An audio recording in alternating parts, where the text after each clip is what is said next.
Hi everyone, in this final video on cubic functions, we are going to have a look at how to find the function given a graph of that function. And we're going to look at three examples. Here's the first example. So in this particular function here, we can see it's a cubic because it has 1, 2 turning points and 3 intercepts. So it must be a cubic function.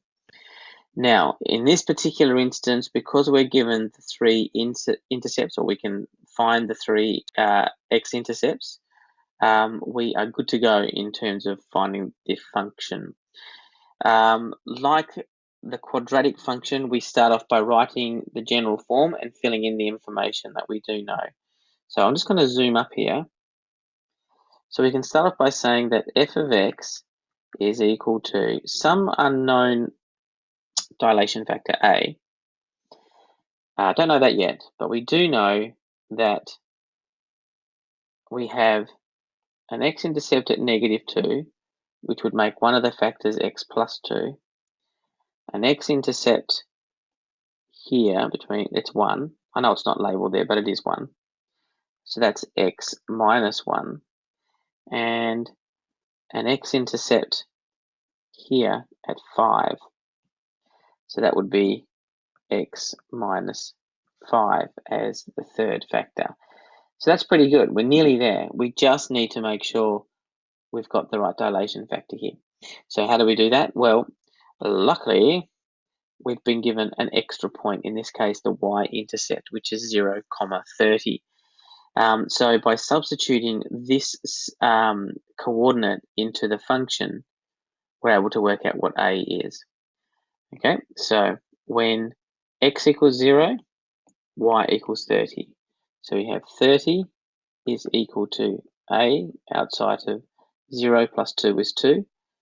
0 minus 1 is -1, and 0 minus 5 is -5. So that's pretty straightforward. That's equal to 2 times -1 is -2, -2 times -5 is +10. So we've got 10a, and therefore a is equal to 3. Okay, so therefore the function is 3 outside of x plus 2, x minus 1, x minus 5, and that's it, you're done. If a question in the test said write in the general form, then you would proceed to expand this until you got to that general form. But if it doesn't state it, then there's absolutely nothing wrong with this particular form here. I'd leave it, job done. Okay, next one. This function here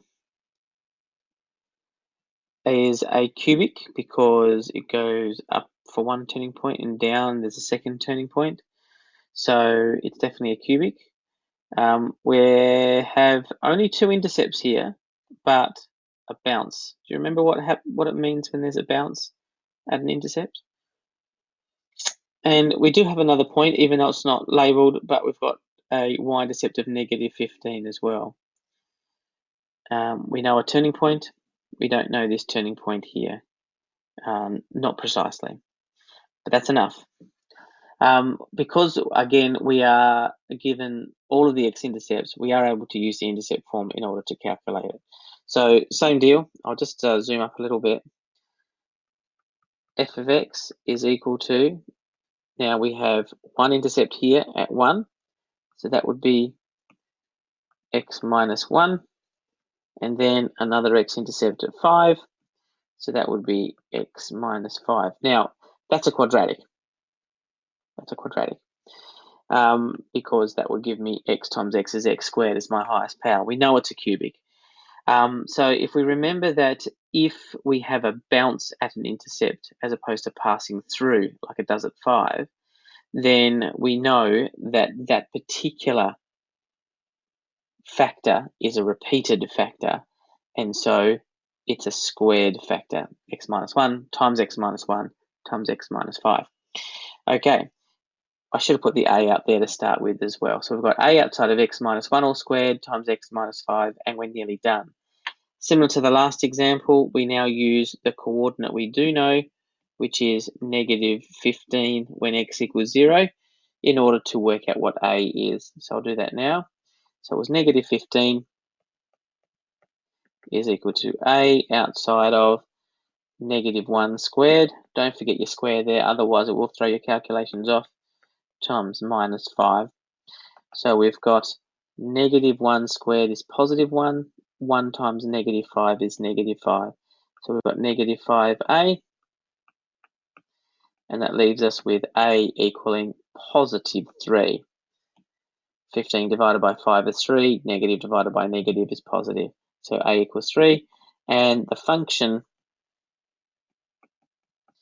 can be fully written out as 3 outside of x minus 1 all squared, x minus 5.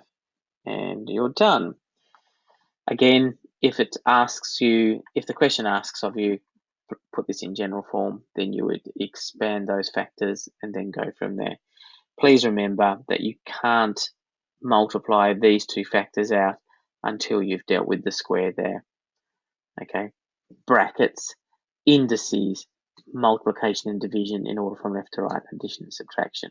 So if order operation says you have to deal with the power before you deal with the multiplication. But if it doesn't tell you to expand, if it doesn't tell you to write it in general form, your job's done. Last example. This graph has only got one intercept, and you're not even told what that intercept is. So the x-intercept.